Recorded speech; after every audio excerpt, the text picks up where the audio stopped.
Ang kwentong ito ay karanasan ng dalawang sabungero na sina Lolo Salvo at Maing. Walang eksaktong taon, lugar ng Rizal. Sa isang maliit na baryo kung saan tanyag ang sabungan, namumuhay sina Lolo Salvo at ang kanyang apo na si Maing. Pareho silang sabungero. Pamana ng dugo ng kanilang pamilya ang pagmamahal sa mga panabong. Bata pa lamang si Maing ay kasama niya na ang kanyang lolo sa may sabungan. Natutong pumusta, mag-alaga ng mga tandang at sumuri ng mga palo sa ruweda. Sila na lamang dalawa ang natira sa kanilang pamilya. Bata pa lang si Maing ay naging ulila na ito kaya't sa piling ng mga matatanda ito lumaki. At nakailigan din niya ang hilig ng mga lalaki sa pamilya, ang pagsasabong. Si Lolo Salvo ang kinikilalang veterano sa baryo pagdating sa manok. Marami na siyang napanalunang laban at minsan kahit ang mga kalaban ay humahanga sa kanyang husay sa pagpili ng tandang.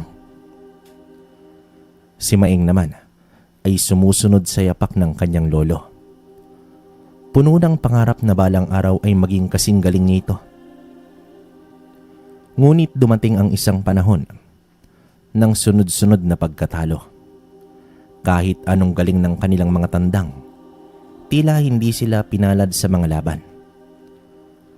Sa bawat talo, unti-unting nauubos ang kanilang naipon mula sa mga dating panalo. Hindi na tulad ng dati ang kanilang sigla tuwing papunta sa may sabungan. Puno na ito ng pangamba at kaba. Habang patuloy silang nauhulog sa pagkatalo, nagsimulang magtanong si Maing sa kanyang sarili. Hanggang kailan sila mananatili sa ganitong buhay? May paraan pa ba upang bumawi? O panahon na bang magbago ng landas?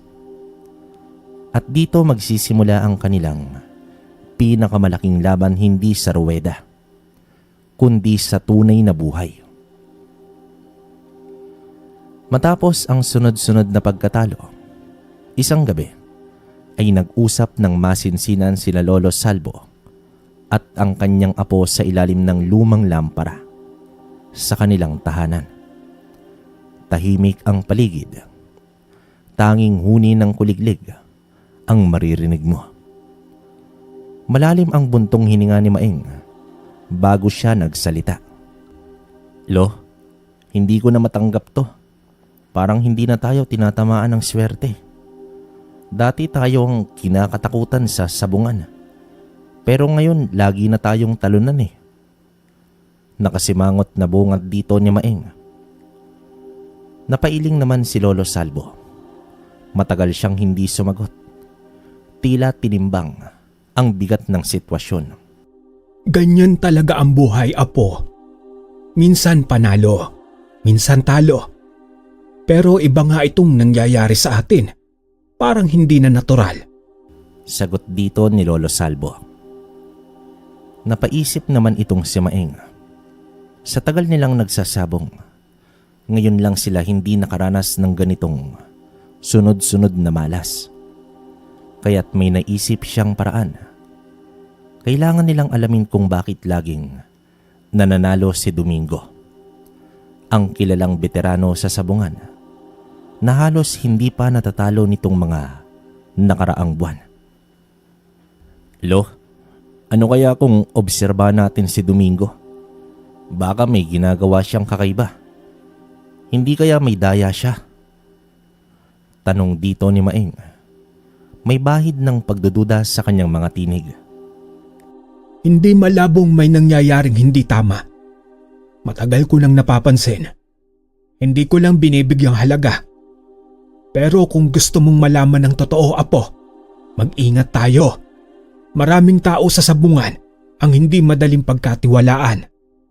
Dito napatango naman si Lolo Salvo. Simula noon, Nagbago ang kilos ni Maeng sa sabungan. Hindi na lang siya tumitingin sa laban.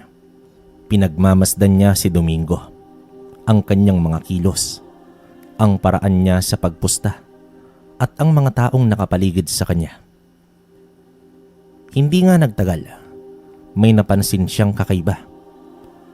Sa loob ng ilang linggo ng pagmamanman ni Maeng kay Domingo, may isang bagay siyang napansin. Hindi kailanman pumupunta si Domingo sa sabungan ng mag-isa.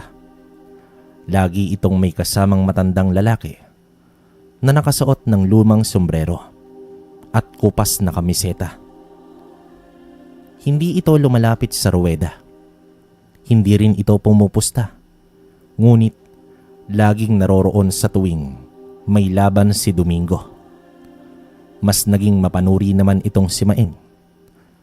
Sa bawat laban ni Domingo, napapansin niyang tila may sinasabi o inuusal ang matandang kasama nito. Nakatingin lang ito sa ruweda, ngunit palaging may ibinubulong. Habang pumapalo ang mga tandang, kapansin-pansin din niya na halos lahat ng laban ni Domingo ay nauuwi sa panalo. Kahit pa, mukhang mas malakas ang kalaban nilang tandang. Lo, napapansin mo rin ba yung matanda na laging kasama ni Domingo? Tanong ni Maeng, isang gabi habang inaayos nila ang kanilang mga panabong. Oo, Maeng apo. Matagal ko nang napapansin yon. Pero hindi ko alam kung ano talaga ang papel niya sa mga laban ni Domingo. Tugon dito ng matanda. Nagkatinginan ang maglolo. Hindi na ito basta pagkakataon lang. May kakaiba talagang nangyayari. Isang araw, bago magsimula ang laban ni Domingo, nagpasya naman si Maeng na lumapit ng palihim sa matanda.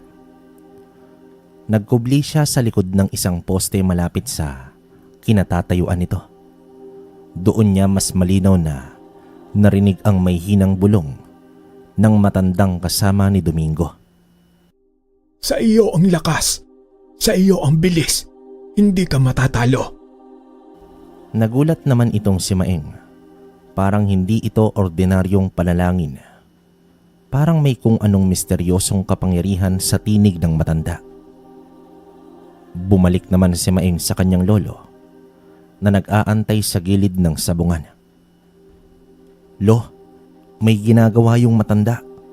Parang may hinihiling siya sa laban ni Domingo. Hindi kaya may agimat sila? Seryosong wika naman dito ni Maeng. Kung totoo yan, delikado yan apo. Pero hindi sapat ang hinala lang.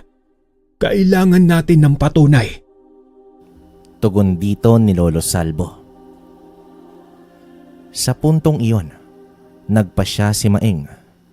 Kailangan niyang mahuli sa akto ang matanda. At ang susunod na laban ni Domingo ang magiging pagkakataon niya para malaman ang buong katotohanan. Ano nga ba ang tunay na papel ng matanda? May lihim nga bang kapangyarihan ang pagkapanalo ni Domingo? At papaano ito mabubunyag ni Maeng?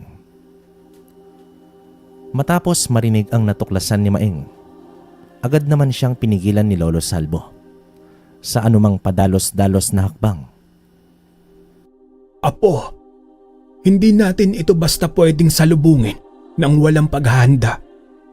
Kung totoo ngang may agimat o orasyon sa sugal ang matandang iyon, kailangan nating malaman kung paano ito labanan. Paliwanag naman dito ng matanda. Dahil dito, nagpasya silang pumunta sa isang kakilala ni Lolo Salvo, ang albularyong si Mang Teoy, na nakatira sa isang malayong baryo sa dulo ng bayan. Pagdating nila sa kubo ng albularyo, sinalubong sila nito ng malalim na titig. Para bang alam niya na ang dahilan ng kanilang pagdating bago pa man sila magsalita.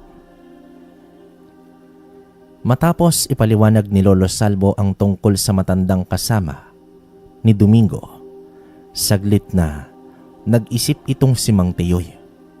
Pagkuway bumuntong hininga at marahan itong nagsalita ng, Hindi na bago sa akin ang ganyang gawain. May ilang taong gumagamit ng orasyon upang magtagumpay sa sugal.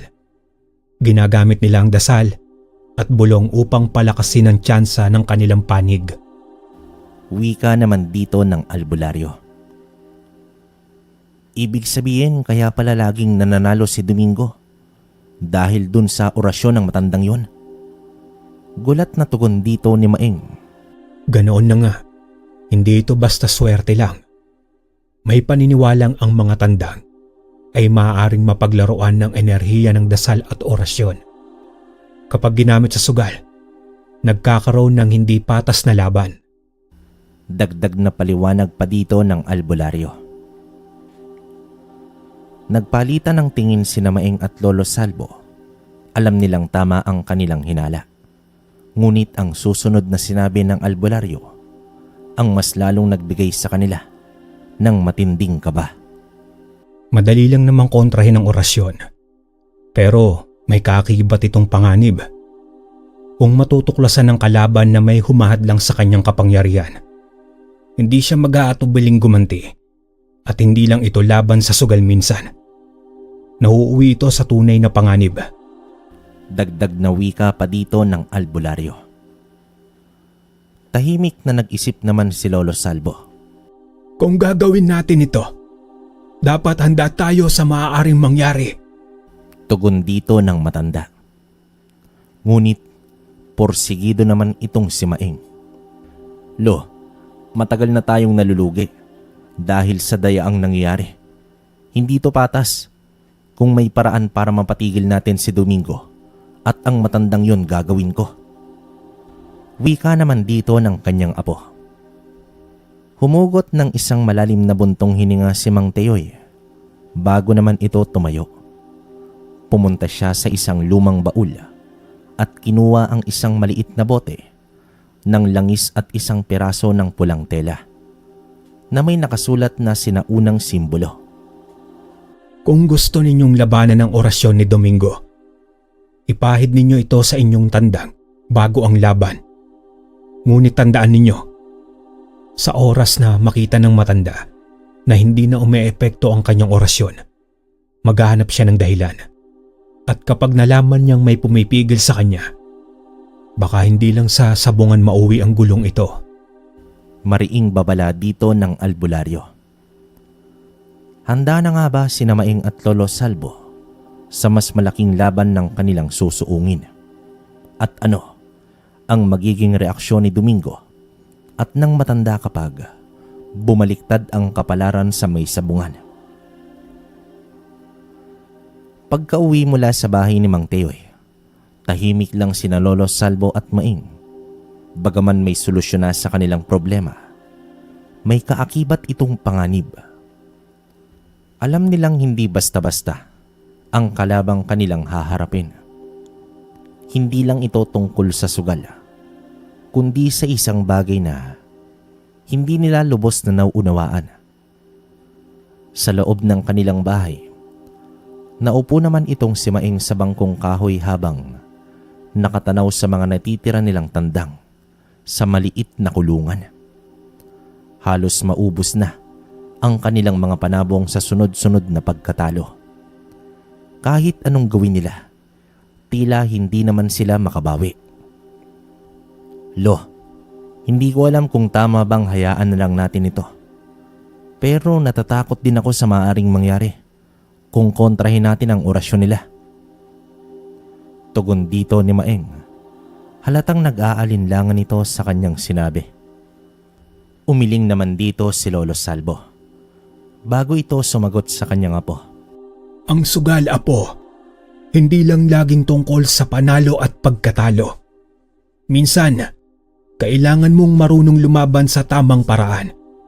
Kung hindi patas ang laban, hindi ibig sabihin na kailangan nating makipagsabayan sa kanila sa daya. Pero papaano tayo makakabawi, Lo? Wala na halos tayong tandang. Hindi naman natin pwedeng basta lang talikuran ng sabong. Ito na ang buhay natin mula pa noon. Naiinis na wika dito ng kanyang apo. Dito na napaisip si Lolo Salvo. Alam niyang hindi madali ang kanilang sitwasyon. Ngunit sa halip na gumamit ng agimat o orasyon para lumaban, naisip niyang baka may ibang paraan upang maibalik ang kanilang panalo ng hindi kailangan makipag-away. Isang ideya ang sumagi naman sa isip ng kanyang apo. Lo, papaano kung hindi na tayo basta lang bumusta sa laban? Papaano kung palakasin natin ang ating sariling mga tandang? Hindi sa daya, kundi sa tunay na pagsasanay. Napatango naman dito si Lolo Salvo. Apo, iyan ang tunay na laban. Kung gusto nating bumawi, kailangan nating magpakatatag. Palakasin natin ang ating mga tandang. Pag-aralan natin ng mabuti ang mga galaw ng kalaban at bumalik tayo sa sabungan ng may bagong estratehiya. Tugon dito ng kanyang lolo. Simula noon, hindi na muna sila sumali sa sabong. Sa halip, ginugol nila ang kanilang oras sa pagpili at sa pag-aalaga ng bagong mga tandang. Pinag-aralan nila ang tamang pagdidieta, mas epektibong pagsasanay at mga taktika sa laban. Hindi sila bumalik sa sabungan hanggat hindi nila alam na kaya na nilang lumaban ng patas. Dumaan ang mga linggo. Ngayon, mas handa na sila. Ngunit may isang tanong pa ring naiwan. Handa na rin ba si Domingo at ang matanda sa kanilang pagbabalik? 2 buwan nilang inihanda ang kanilang tandang. Pinili nila ang pinakamalakas, pinakamatibay at ang may pinakamalaking tsansang manalo. Sa bawat araw ng pagsasanay, binuhos nila ang lahat, pinakain ng pinakamainam, tinuruan ng tamang palo, at sinigurong nasa kondisyon bago sumalang sa laban. At dumating ang araw ng kanilang pagbabalik sa may sabungan. Sa pagdating nila, hindi maiwasan ni Maeng at Lolo Salvo na makaramdam ng kaba. Alam nilang ito ang kanilang pagkakataong makabawi. Ngunit hindi rin nila maiwasang mapansin si Domingo. Nakangiti ito, taas noo. Tila ba siguradong siya na naman ang mananalo. At gaya ng dati, nasa di kalayuan ang matandang kasama niya. Tahimik ngunit mukhang nakabantay sa laban. Handa ka na bang matalo ulit, Salvo? Natatawang sabi dito ni Domingo habang inaayos ang kanyang tandang. Hindi naman sumagot itong si Lolo Salvo. Pinisil niya lang ang balikat ni Maeng bilang hudyat na magpakatatag sila. Dumating na ang kanilang sultada. Nang ilapag ang mga tandang sa gitna ng ruweda, bumalakpak at nag-ingay ang mga nanonood. Matitikas ang kanilang mga panabong. Matipuno, mabilis at tila parehong handang lumaban hanggang huli. Ngunit nang magsisimula na ang laban, hindi pa man natatapos ang unang 10 segundo, agad nang bumagsak ang tandang nila Maeng. Isang palo lang mula sa manok ni Domingo at tapos na ang laban. Natigilan ang lahat. Si Maeng naman ay hindi makapaniwala. Si Lolo Salvo na pakurap, hindi makagalaw, at si Domingo nakatawa ng mas malakas. Bakit? Yan na ba ang malakas mong manok, Maeng? Wika dito ni Domingo. Bakas ang pang-aasar sa kanyang muka. Hindi naman sumagot itong si Maeng. Nanginginig ang kanyang kamao sa pagkakuyom. Ngunit wala silang magawa. Muli, malaki na naman ang kanilang talo. At sa pagkakataong ito, hindi lang pera at tandang ang nawala sa kanila, kundi pati ang kanilang pag-asa. Sa pag-uwi ng maglolo, Walang kahit isang salita ang lumabas mula sa kanila. Tahimik silang naglakad pauwi. Pasan ang bigat ng matinding pagkatalo. Pagdating sa kanilang bahay, umupo naman itong si Maing sa isang tabing nakatungo. Hindi alam kung papaano tatanggapin ang lahat ng nangyari. Si Lolo Salvo naman ay pumikit saglit, huminga ng malalim. Sa tagal niya sa pagsasabong, ngayon lang siya nakaramdam ng ganitong klaseng panghihina. Wala na silang pera. Halos wala na rin silang natitirang panabong. At higit sa lahat, hindi na nila alam kung papaano sila babangon. Sa katahimikan ng gabing yon, isang tanong ang dumagundong sa isipan ni Maing. Ito na ba ang katapusan namin? Nagising naman si Lolo Salvo. Kinabukasan na tila naliwanagan ang isipan. Matagal niyang pinag-isipan ang lahat. Ang sunod-sunod nilang pagkatalo, ang perang nawala, at ang panahong nasayang sa may sabungan. At sa wakas, napagtanto niya ang isang bagay. Panahon na upang huminto. Nakita niyang nakaupo naman si Maing sa labas ng bahay. Tahimik, nakatanaw sa kanilang natitirang 5 tandang. Kita naman sa mukha ng kanyang apo ang labis na lungkot at panghihinayang. Dito lumapit si Lolo Salvo at marahang tumabi rito. Apo, alam kong mabigat ito para sa'yo. Pero siguro, ito na ang hudyat na dapat na tayong tumigil. Nang marinig ito ni Maing, napatingin naman ito sa kanyang lolo. Pero, Lo, ano na ang gagawin natin? Dito na umiikot ang buhay natin noon pa. Kung wala na ang sabong, ano na ang papalit? Huminga ng malalim si Lolo Salvo bago ito tuluyang sumagot. Kung ibebenta natin ang natitira nating mga manok, may panimula pa tayo. Pwede tayong magtayo ng maliit na negosyo.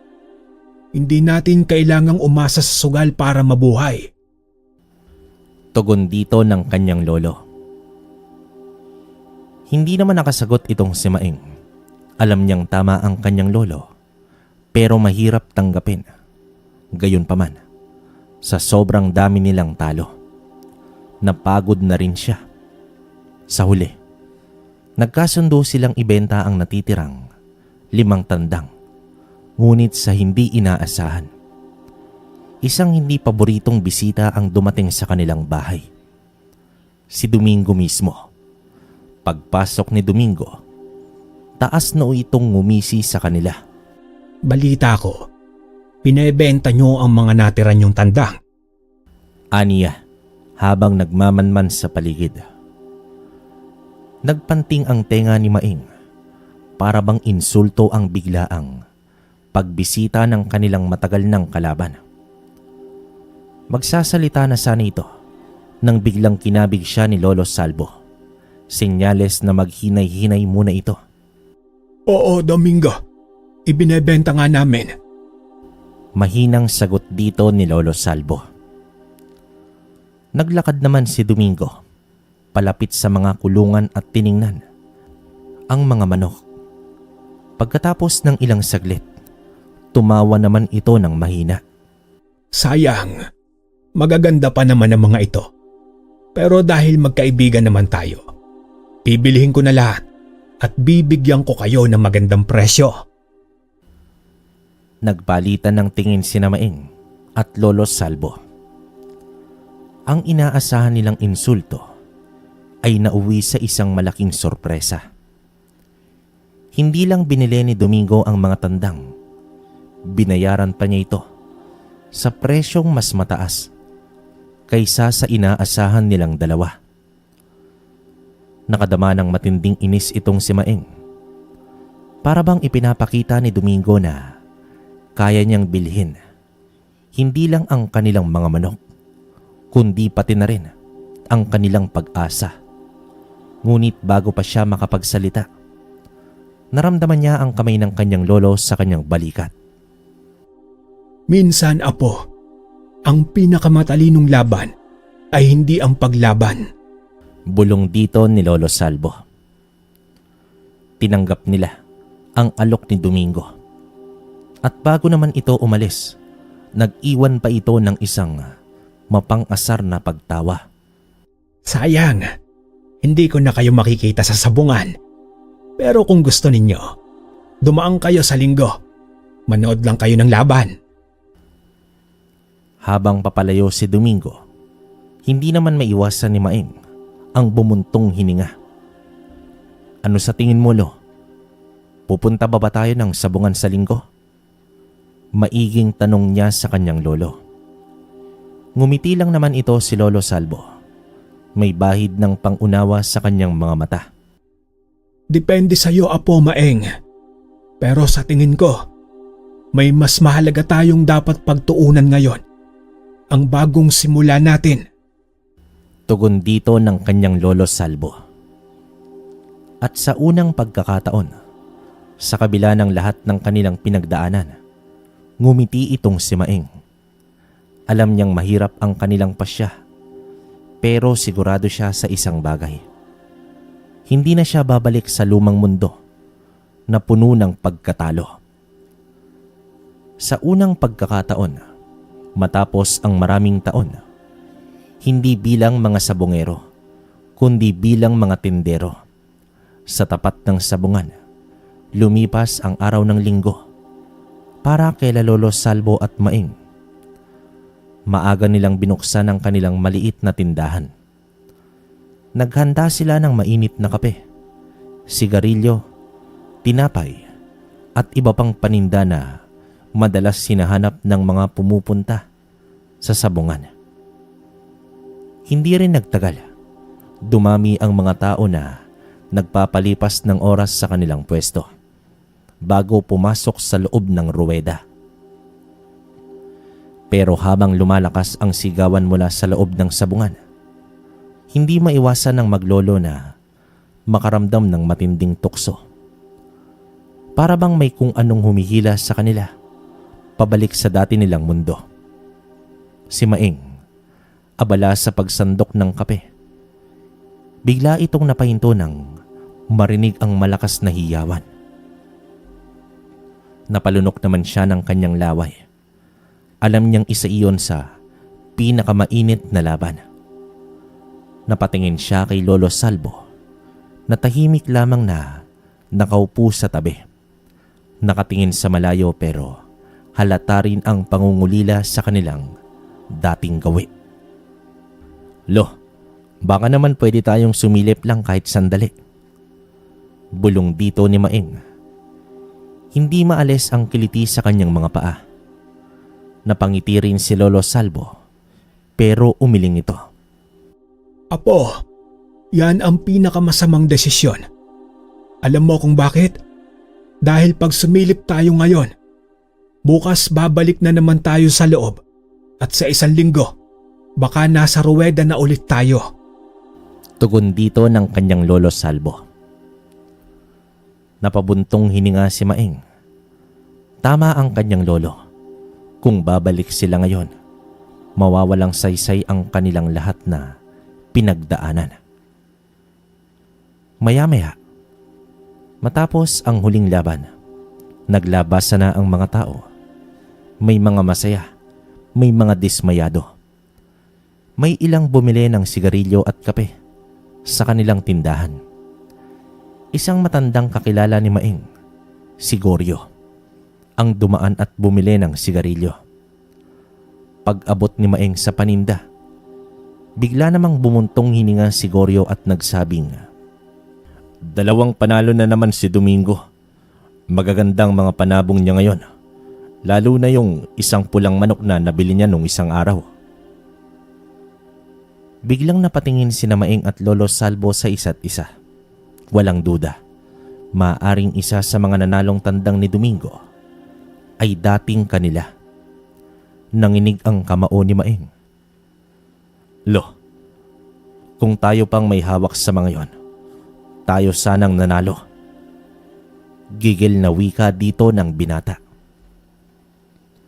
Pero higit sa lahat, alam nilang maglolo na hindi lang dahil sa husay ng mga manok, kaya nananalo itong si Domingo. Malinaw pa sa sikat ng araw, may kababalaghang ginagawa ito. Nakita ni Lolo Salvo ang namumuong galit sa mukha ni Maeng. Mabilis niyang ipinatong ang kamay sa balikat ng apo at marahang itong nagsabi ng, Apo, kalma ka lang. Hindi na natin laban yan. Tapos na tayo sa mundong yan. Ngunit sa loob ni Maeng, may nag-aalab na damdamin. Alam niyang tama ang kanyang lolo, pero hindi niya kayang basta na lang baliwalain ang lahat. Kung si Domingo ay patuloy na nandaraya at walang nakakahalata, kailan pa ito titigil? At papaano kung may iba pang mabiktima tulad nila? Habang tahimik niyang iniinom ang kape, isang bagay ang naglalaro sa isip ni Maeng. Siguro hindi na kami sabungero, pero baka may ibang paraan para maitama kong lahat ng mali. Turan ni Maeng sa kanyang sarili. Lumipas naman ang ilang buwan at tila tuluyan nang nawala sa sistema ni Lolo Salvo at Maeng ang sabong. Hindi na nila nararamdaman ang pangungulila sa sigawan, sa loob ng ruweda o sa amoy ng arena. Sa halip, abala sila sa pagpapatakbo ng kanilang maliit na tindahan sa tapat ng sabungan. Kahit hindi kasing laki ng kita noong sabungero pa sila, sapat nito upang mabuhay sila ng maayos na walang pangamba, walang talo at higit sa lahat, walang pandaraya. Ngunit isang gabi, habang papatulog na si Maeng, may narinig siyang mahina ngunit pamilyar na tunog. Ang huni ng isang sisiw. Napakunot ang noo niya. Matagal nang wala silang manok at tiyak niyang hindi siya nagkamali sa kanyang narinig. Noong una, binaliwala lang niya ito. Iniisip na baka may ligaw na sisiw mula sa ibang bakuran. Ngunit habang lumilipas ang mga minuto, hindi ito mapakali. Sanay siya sa pag-aalaga ng manok at alam niyang hindi normal para sa isang sisiw ang mag-isa sa ganoong oras ng gabi. Bumangon siya mula sa papag at dahang-dahang lumabas ng bahay. Patungo siya sa lumang kulungan ng kanilang mga tandang.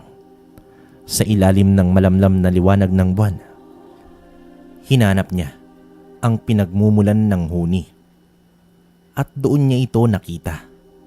Isang maliit na payat na sisiw, nanginginig sa lamig, nag-iisa sa tabi ng lumang kulungan. Napakababa ng katawan nito. Tila pagod na sa kakahanap ng init. Wala naman siyang nakitang ibang sisiw o inahin. Parang bigla na lang itong lumitaw mula sa kawalan. Dito lumuhod si Maeng at marahang kinuha ang sisiw. Naramdaman niyang mahina ito, gutom na gutom at pagod. Saan ka ba nang galing ha? Mahinang tanong niya. Alam niyang hindi niya ito maaaring iwanan. Agad niya itong dinala sa loob ng bahay at pinainitan sa isang basahang tuyo.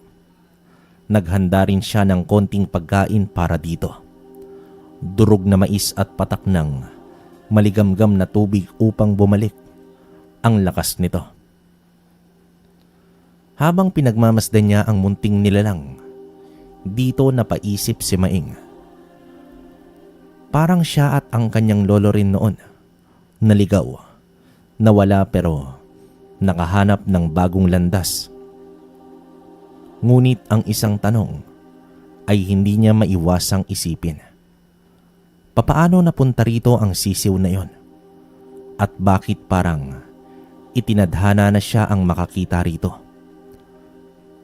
Nagising naman si Maeng sa malakas na pagtawag ng kanyang lolo.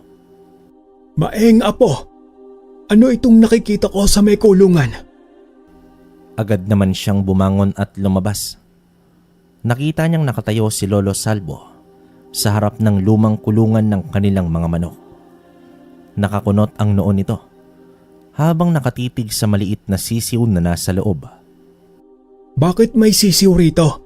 Saan mo nakuha ito? Tanong naman dito ng matanda. Halatang may halong inis sa kanyang tinig. Alam ni Maing na may mali sa sitwasyon ang makita ng kanyang lolo ang isang manok sa kanilang bakuran matapos nilang mangako na iiwan na ang sabong. Lo, hindi ko ito binili o kinuha sa iba. Kagabi, narinig ko ang huni nito sa labas ng kulungan. Nang tingnan ko, mag-isa lang ito at nangihina na. Wala naman ako nakitang inahin o ibang sisiw. Kawawa naman kung pababayaan eh. Paliwanag dito ng kanyang apo. Pero hindi kumbinsido itong si Lolo Salvo.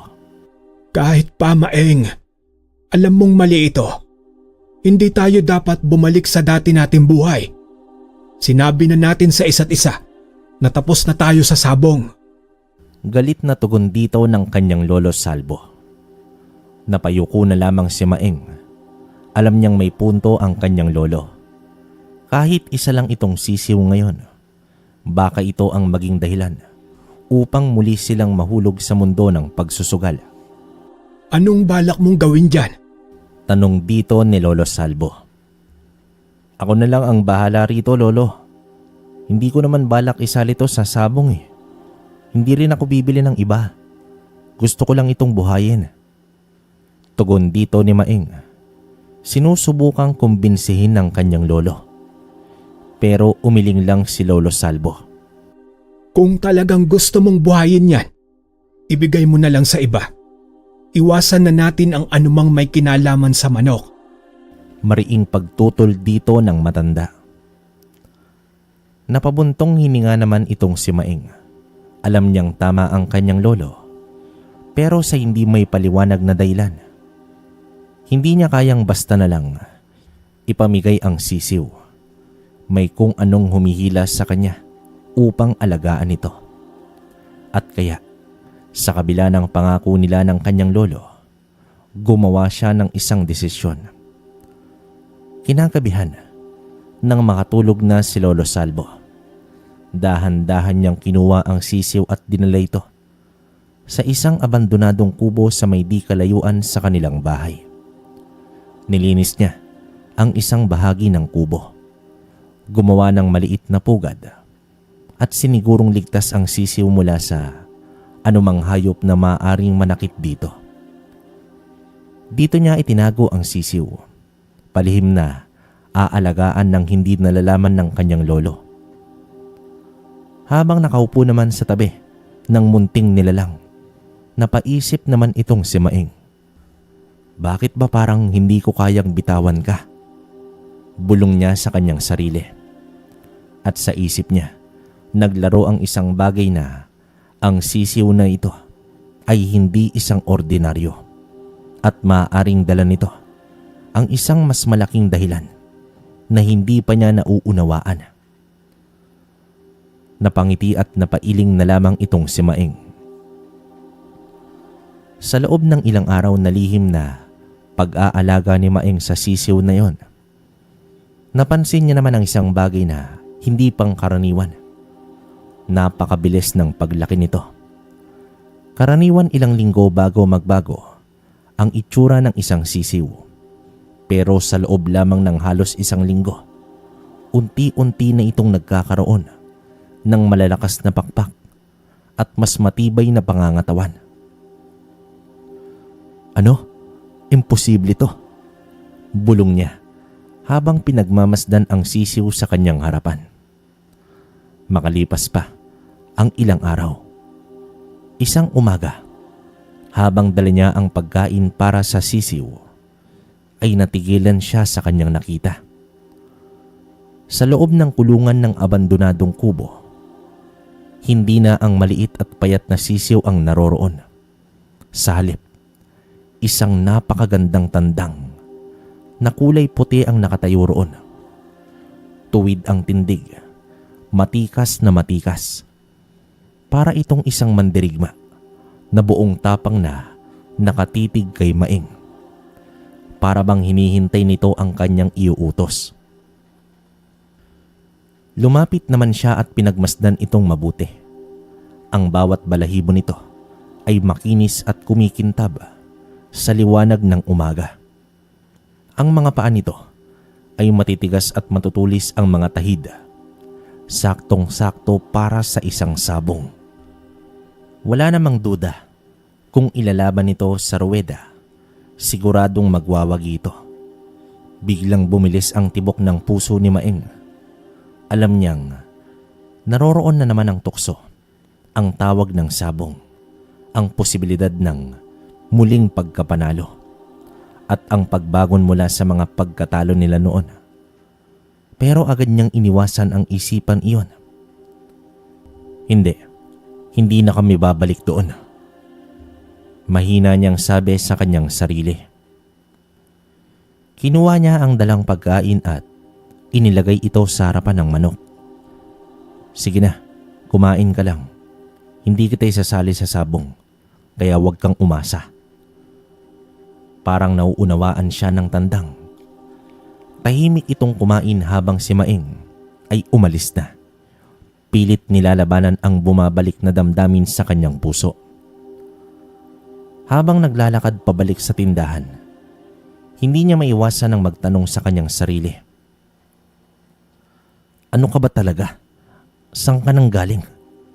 At bakit parang tinadhana kang mapunta sa akin? Habang papalapit ang linggo, hindi naman mapakali itong si Maeng.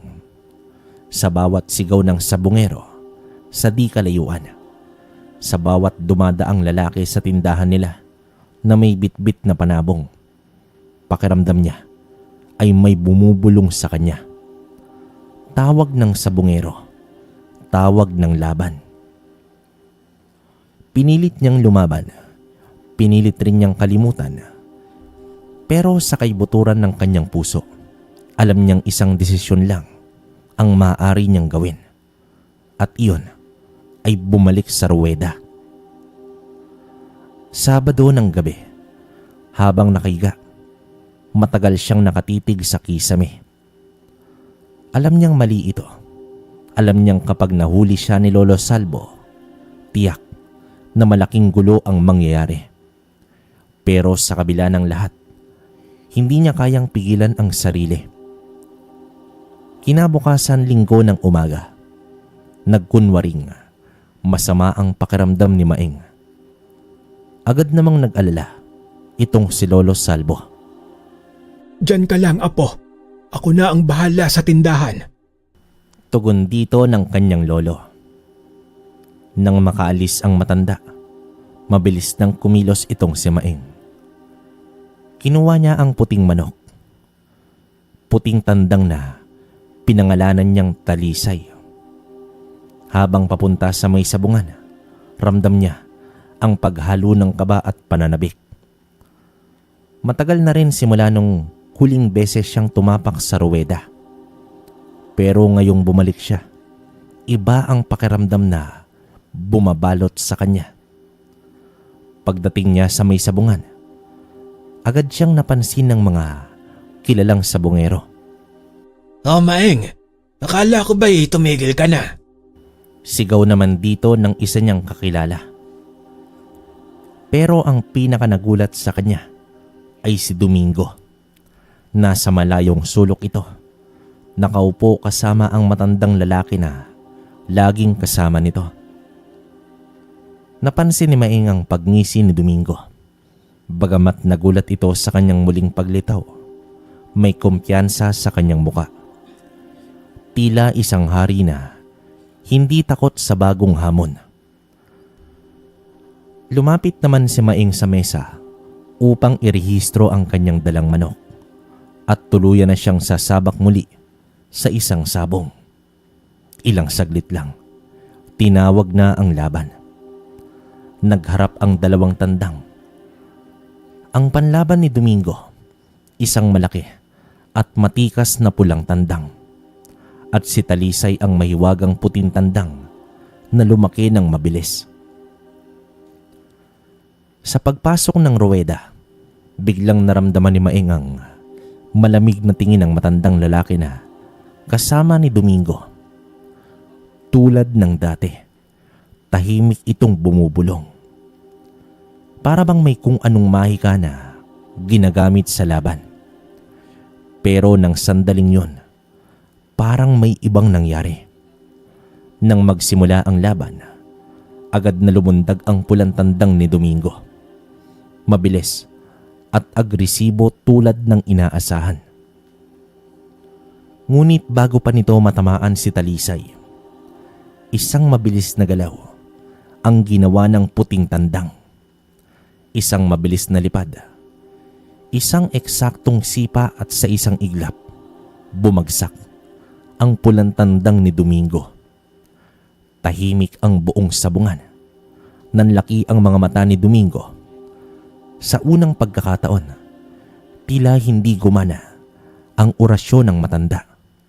Si Maeng, sa kabilang banda, hindi na napigilan ang sarili. Napatalon ito sa sobrang tuwa. Panalo! Panalo ako! Sigaw ni Maeng na may malaking ngiti sa kanyang mga labi. Ang mga pusta, ang ingay ng mga sabungero, lahat ay biglang napuno ng kaguluhan. Si Domingo, hindi makapaniwala. Napatingin siya sa matandang lalaki na kasama niya. Ngunit sa halip na mayrita o magalit, nakita ni Maeng ang kakaibang ekspresyon ng muka ng matanda. Tila isang titig ng pagkilala, ng paghanga, habang pinagmamasdan niya si Talisay. Isang tanong ang muling bumalik sa isip ni Maeng. Ano ka ba talaga? Pagka-uwi ni Maeng mula sa may sabungan, magaan ng kanyang pakaramdam. Matagal niya itong hinintay, ang muling maramdaman ng matinding sigla ng panalo. Ngunit sa pagbaba pa lang niya ng kanyang paa sa harapan ng tindahan, alam niyang may mas mabigat siyang haharapin. Nakaharap sa kanya si Lolo Salvo. Nakatayo sa may pinto. May muka at galit at puno ng pagkadismaya. Anong ginawa mo, Maeng? Matigas na boses dito ng matanda.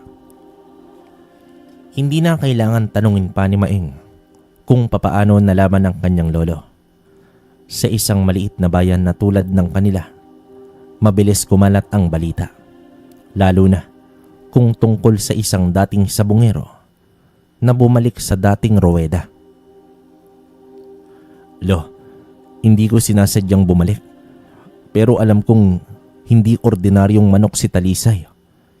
Hindi ko kayang hindi siya ilaban eh.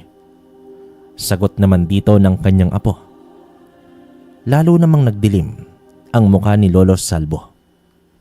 Ilang beses na tayong natalo. Ilang beses na tayong nawalan. Hindi mo ba natutunan ang leksyon natin? At ano ngayon? Dahil lang sa isang manok, handa ka nang bumalik sa buhay na sinumpa nating talikuran. Pero Lo, iba si Talisay. Hindi siya tulad ng ibang manok. Para siyang ipinadala mismo ng tadhana.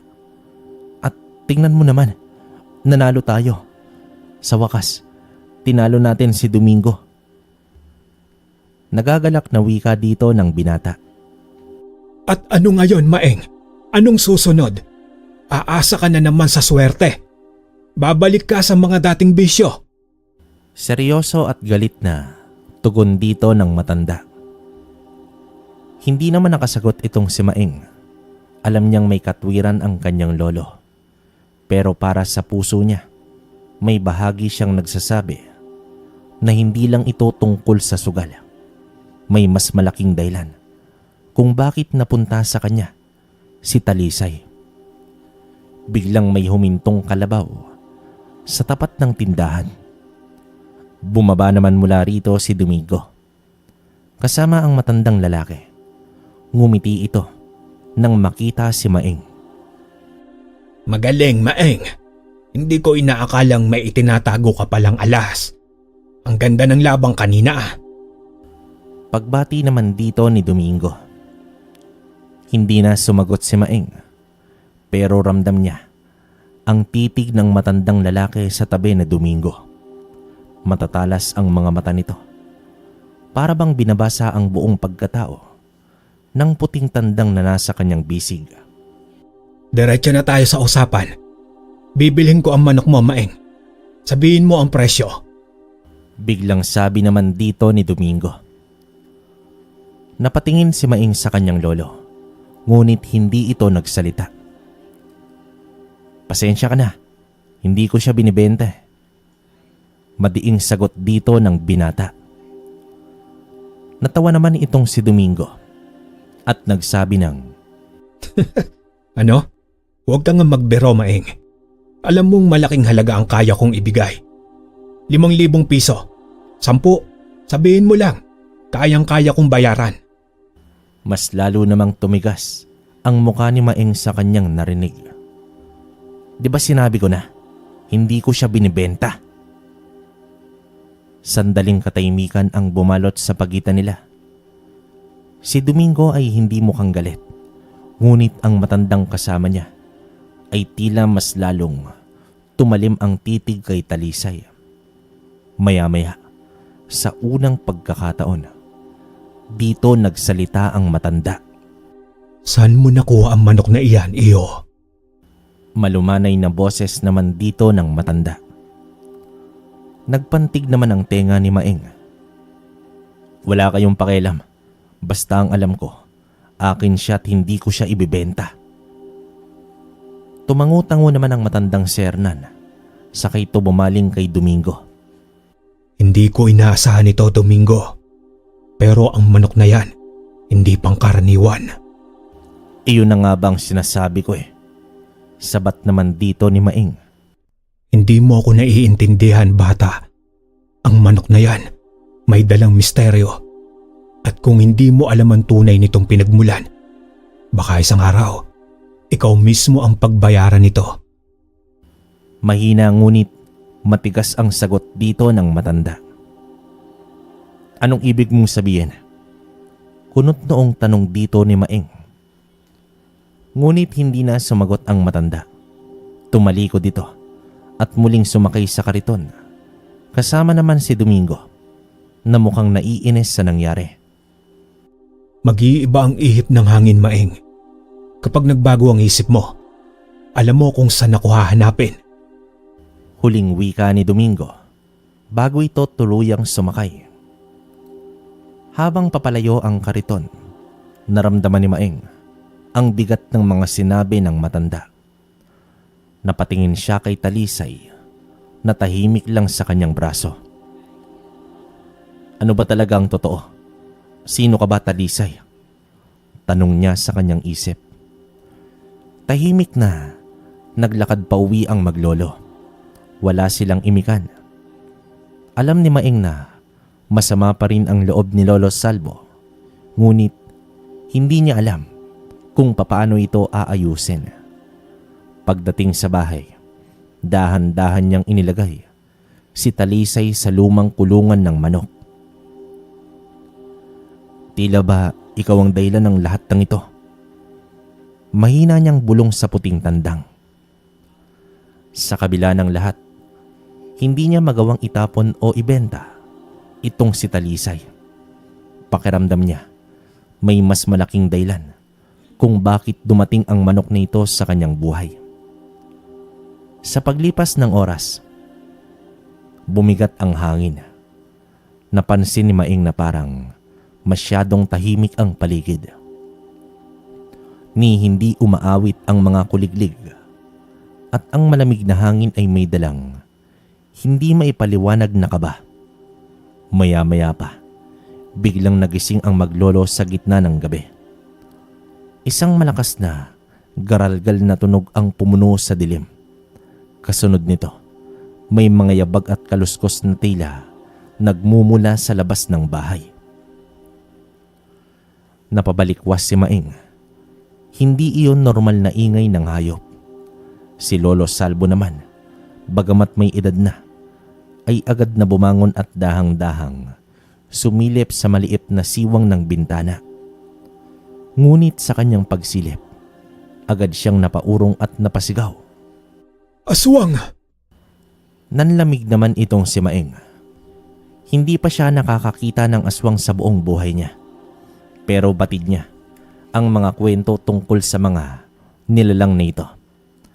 Nagmadaling kumuha si Lolo Salvo ng itak habang nanginginig ang kanyang mga kamay. Sa labas naman, unti-unting lumilinaw sa dilim ang mga anino ng mga nilalang. Mahaba ang mga kanilang kuko. Pulang-pula ang kanilang mga mata at may matutulis na ngipin na bumabakat sa ilalim ng kanilang may itim na balat. Tatlo sila at dahan-dahan silang lumalapit. Pero bago pa man makapasok ang mga ito sa loob ng bahay, isang kakaibang ingay ang umalingaw-ngaw sa kapaligiran. Mataas, matinis at puno ng tapang ang tila pagsigaw ng isang tandang. Nagulat naman dito ang maglolo nang makita nilang may gumalaw sa kadiliman. Isang anino na biglang tumalon mula sa kulungan. Si Talisay. Sa isang iglap, bumangga ang puting tandang sa isa sa mga aswang.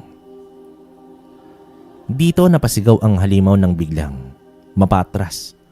Tila nasunog sa pagdapo ni Talisay. Nakita ng maglolo kung papaano lumaban ang puting tandang. Napakabilis ng kanyang galaw. At sa bawat hampas ng kanyang matutulis na tahid, nagiiwan ito ng sugat sa balat ng mga halimaw. Ang tatlong aswang na kaninay, punong-puno ng kumpiyansa, ay biglang nag-alangan. Muli siyang lumundag ng mas mabilis, mas malakas. Sa isang iglap, napalundag ang isang aswang, duguan ng katawan, at napasigaw bago tumakbo papalayo. Dito isa-isang nagsitakbuhan na ang mga aswang, palayo sa bakuran ng maglolo, at sa loob lamang ng ilang saglit, nawala na sila sa kadiliman. Tahimik na bumaba si Talisay mula sa kanyang paglipad at bumalik ito sa kanyang kulungan.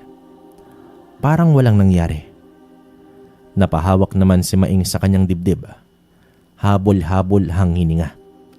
At si Lolo Salvo naman ay nakatulala. Hindi makapagsalita. Maya-maya, nagtagpo ang tingin nilang maglolo. Lo? Ano yun? Nanginginig na tanong dito ng kanyang apo. Mabagal naman bago sumagot ang matanda. Ewan ko, apo. Pero hindi yan ordinaryong manok. Wika sa kanya ng Lolo Salvo niya. Kinabukasan, hindi pa man tuluyang nakakalabas ng bahay si Maing, agad siyang natigilan. Sa di kalayuan sa ilalim ng anino ng isang punong mangga, naroroon ang matandang lalaki na laging kasama ni Domingo. Tahimik itong nakatayo, ngunit ang nakakatakot ay ang matalim nitong titig na parang sinusuri siya nito, o mas malala pa, parang binabasa ang kanyang buong pagkatao. Napalunok lamang itong si Maeng. Anong ginagawa niya rito? Bulong niya sa kanyang sarili. Pakiramdam niya ay parang may bumalot na lamig sa paligid. Hindi niya maipaliwanag, pero may kakaiba na presensya ang matanda. Maya-maya pa, dahan-dahan itong lumapit sa kanya at nagwika ito ng, Iho, sabihin mo sa akin, saan mo talaga nakuha ang puting manok na yan? Wika naman dito ni Hernan.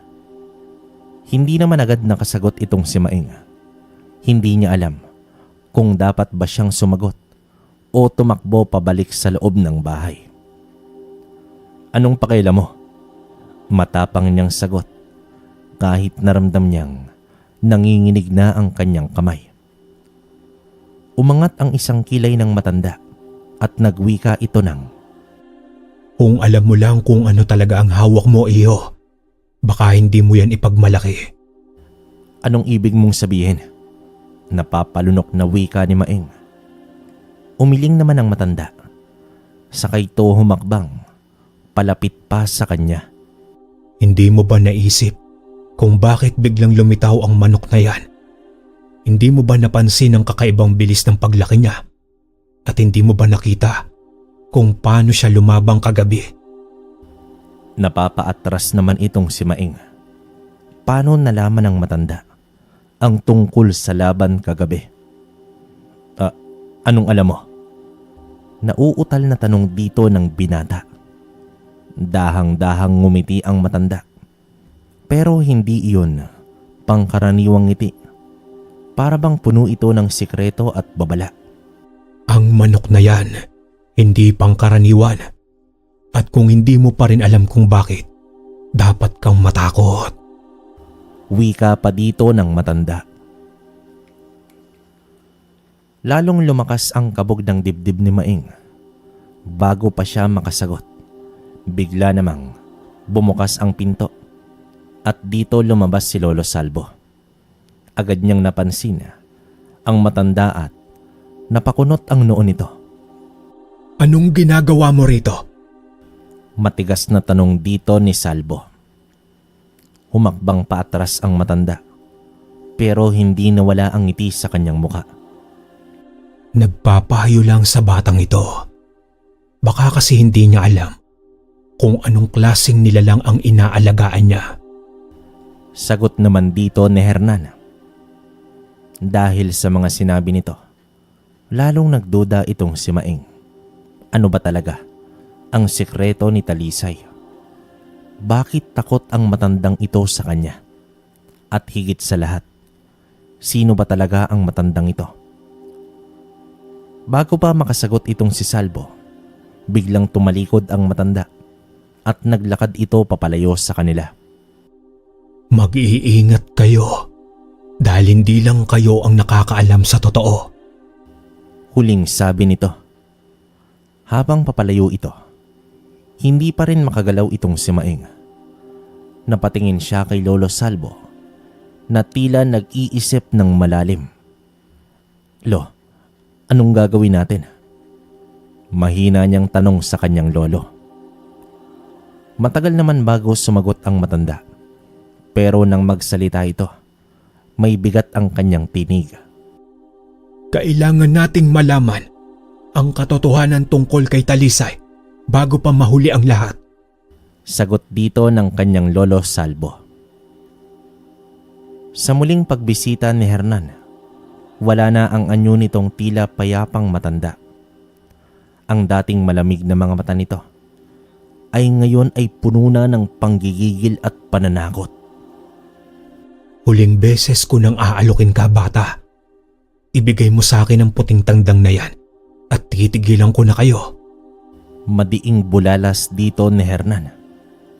Pero matigas itong si Maeng. Hindi mo siya makukuha. Ano man ang balak mo, hindi ako papayag. Matapang niyang sagot sa matanda. Napangisi naman si Hernan, pero hindi iyon isang mapayapang ngiti. Ito ay puno ng puot. Akala mo ba kaya mong protektahan ang sarili mo? Ang matandang yan. Sabay tingin kay Lolo Salvo. Hindi mo alam ang pinasok mo, bata.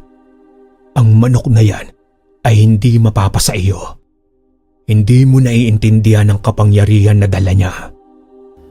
Matapang na wika naman dito ni Hernan. Napatingin si Maeng kay Talisay na nasa kulungan. Tila hindi man lang natitinag sa presensya ng kausap nila. Pero bago pa siya makasagot, bigla namang sumingit si Lolo Salvo. Ikaw ang may kagagawan ng nangyari noong isang gabi, hindi ba? Malamig ang tinig ng matanda. Sandaling tumahimik si Hernan, pero maya-maya ay tumawa ito ng mahina. Dahan-dahang lumapit si Hernan kay Maeng.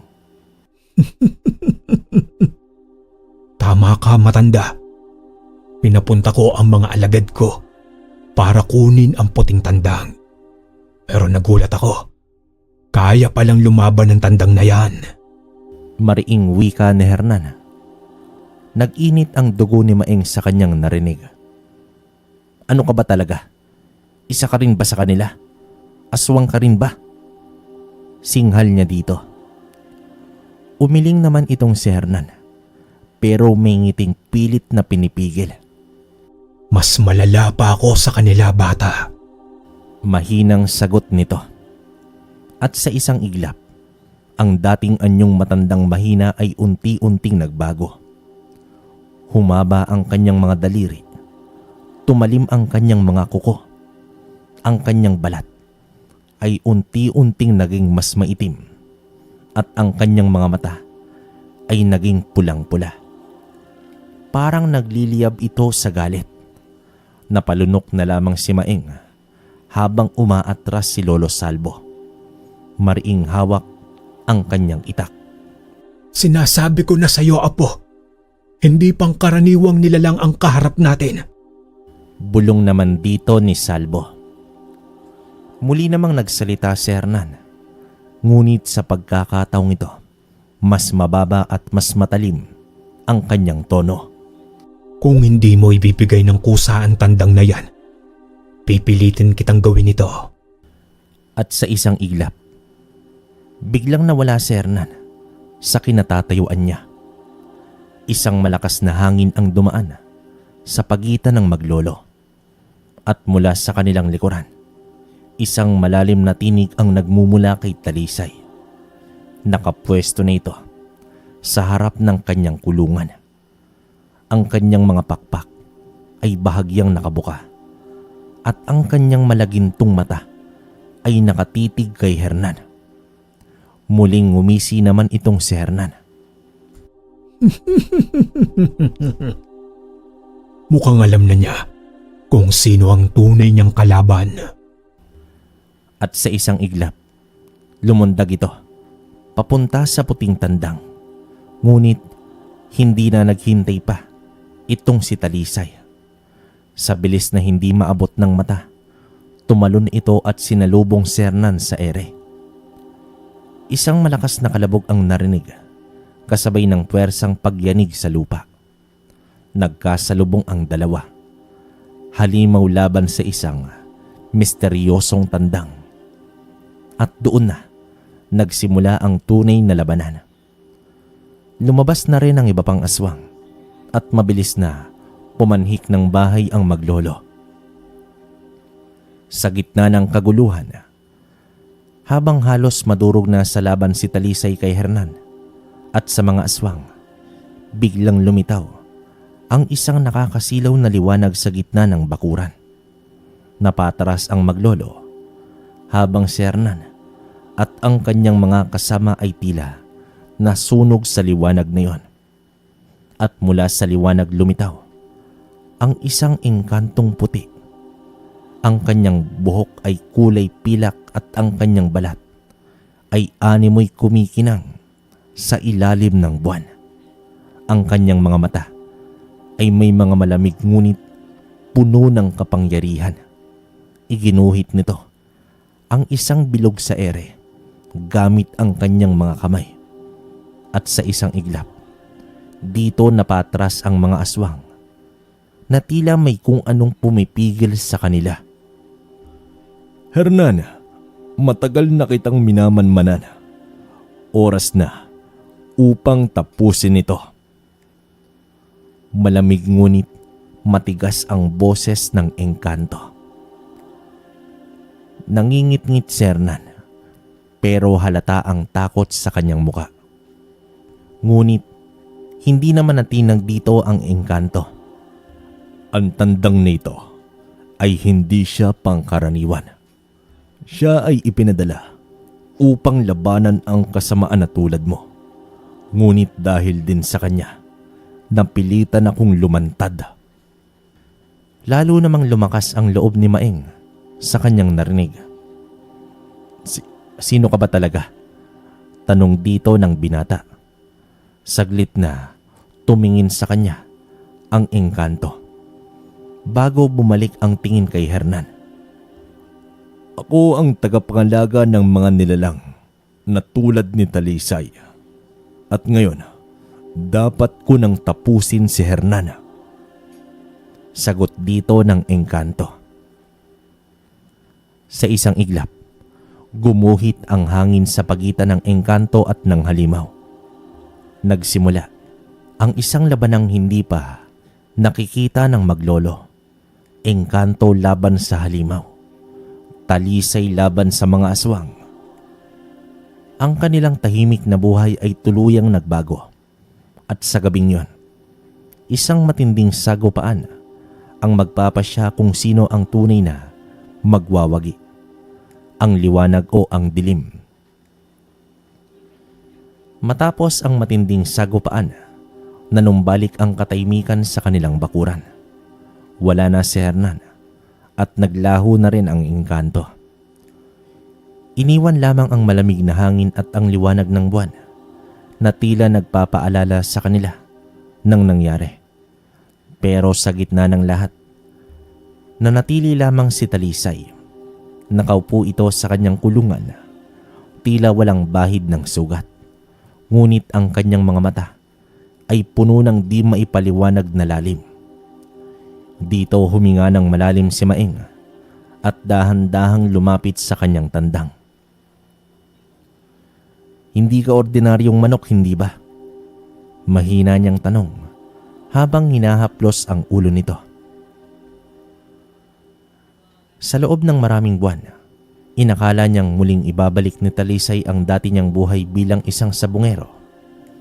Pero ngayon, nakita niya kung ano talaga ang kayang gawin ng tandang. Napagtanto niyang may mas malalim na dahilan kung bakit dumating ito sa kanya. Hindi upang magbalik sa loob ng sabungan, kundi upang puksain ang masasamang nilalang na nagkukubli sa dilim. Lumapit naman si Lolo Salvo at tinapik sa balikat itong apo niya.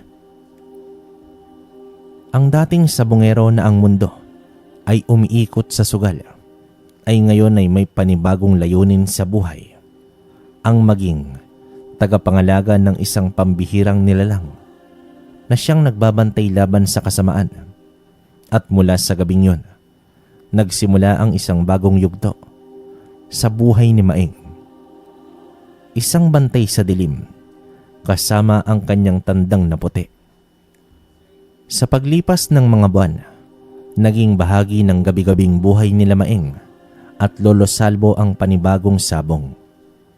Hindi na ruweda ng sabungan, kundi sa mismong lansangan at kakawiyan ng kanilang bayan. Hindi na mga tandang ng ibang sabungero ang kanilang mga kalaban, kundi mga nilalang ng dilim, mga aswang na patuloy gumagala sa kanilang lugar, naghahanap ng bibiktimahin.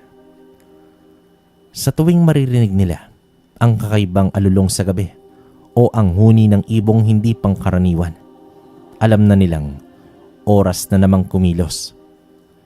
Si Talisay, ang puting tandang na minsang inakala ni Maeng na magbabalik sa kanya sa sugal, ay naging sandata laban sa kasamaan. Minsan isang gabi, tahimik at malamig, biglang narinig ni Maeng ang isang malakas na kaluskos sa likod ng bahay. Alam niyang hindi iyon ordinaryong tao. Lumabas siya, dala ang itak na palaging hinahasa ni Lolo Salvo.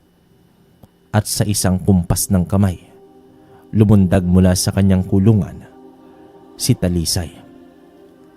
Nagniningning ang mga puting balahibo sa liwanag ng buwan. Sa isang iglap, isang itim na nilalang ang sumugod mula sa anino. Malalaki ang mga kuko at nanlilisik ang pula nitong mga mata. Hindi na kailangang utusan si Talisay. Mabilis itong pumagaspas, lumundag at sa isang iglap, isang matinding sagupaan ang naganap. Sa tuwing nagkakagulo, nasa tabi lang si Lolo Salvo. Hawak ang lumang anting-anting na iniabot sa kanya ng albularyong si Mang Teoy. Noong unang beses silang humingi ng tulong, naging gawin na nilang maghintay sa pagsikat ng araw bago umuwi. Tinitiyak na wala nang natitirang panganib bago sila magpahinga. Dati ang buhay nila Maing at Lolo Salvo ay umiikot sa pera, sugal at sabungan. Ngayon, sila na ang naging bantay ng kanilang bayan. Hindi man alam ng ibang tao ang tunay nilang ginagawa. Naging tahimik silang mga mandirigma sa dilim. Isang sabungero at isang matandang veterano. Kasama ang puting tandang na itinakda upang labanan ang mga halimaw. At sa bawat laban na kanilang napagwawagian, isang bagay ang malinaw. Hindi na lang sila simpleng sabungero. Sila na ang bagong tagapagtanggol laban sa dilim. Lumipas ang maraming taon at sa kabila ng lahat ng laban na kanilang pinagdaanan, dumating na rin ang hindi may iwasang sandali. Ang huling araw ni Lolo Salvo sa mundong ibabaw. Nakaiga ang matanda sa kanilang lumang bahay. Pinapalibutan ng mga alaala ng nakaraan. Ang kanyang dating matigas at matapang na tindig ay ngayoy mahina na. At ang kanyang katawan ay unti-unting bumigay sa sakit na dumapo sa kanya. Sa tabi niya, nakaupo naman ang kanyang apong si Maing. Hawak ang kamay ng kanyang lolo. Habang si Talisay naman ay tahimik na nakatayo malapit sa kanila. Animoy nauunawaan ang bigat ng sandali. Apo, hindi na kita matutulungan sa susunod na laban. Pero gusto kong mangako ka sa akin. Mahina ngunit matatag ang tinig ni Salvo. Napapikit naman itong si Maing. Pilit na pinipigilan ang pagpatak ng luha. Ano yun, Lo? Mahina niyang sagot. Ipagpatuloy mo ang sinimulan natin. Bantayan mo ang bayan natin laban sa kadiliman. Dumagundong ang tibok ng puso ni Maing. Alam niyang matagal na niyang itinuring na misyon ito.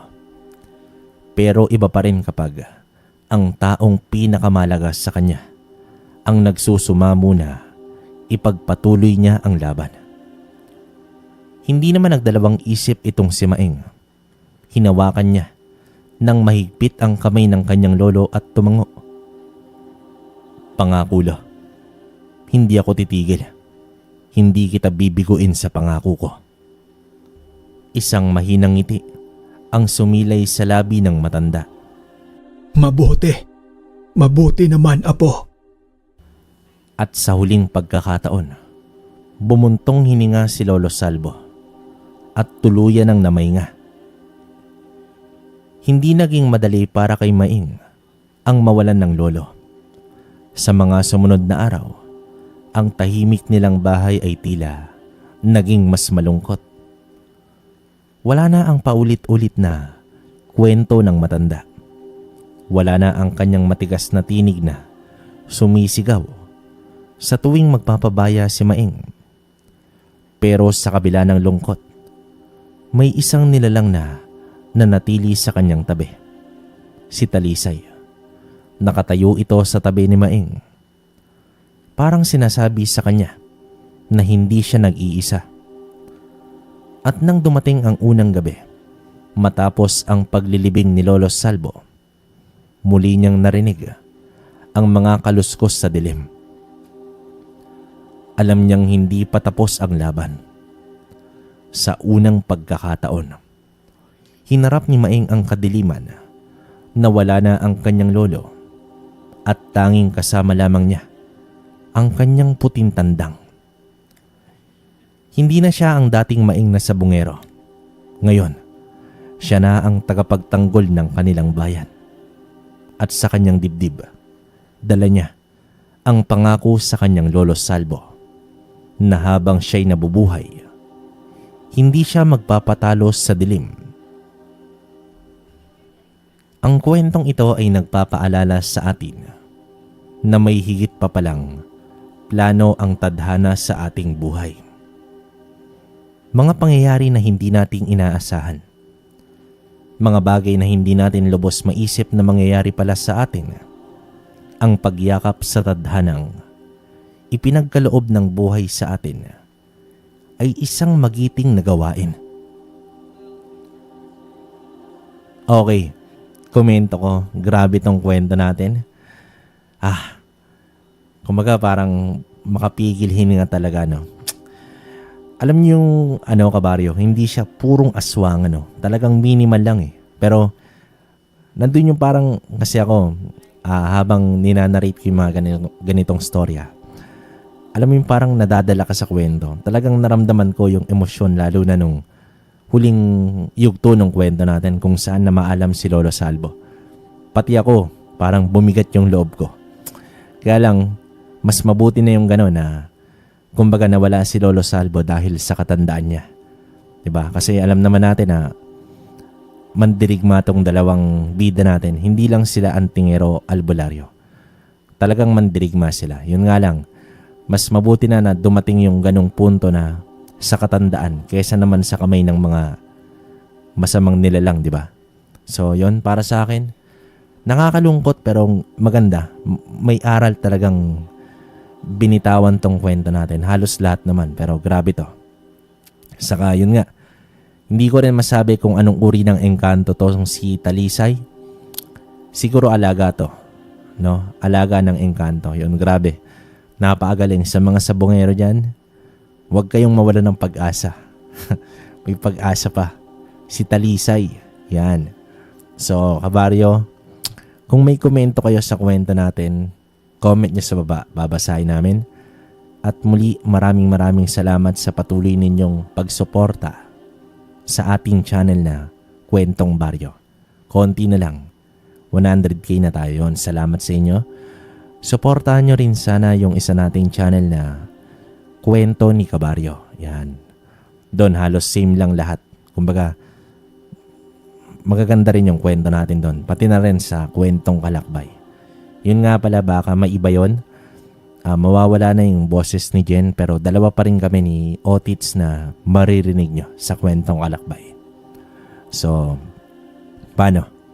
Hanggang dito na lang muna. Hanggang sa susunod na kwento. Maraming salamat.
Ang kwentong ito ay karanasan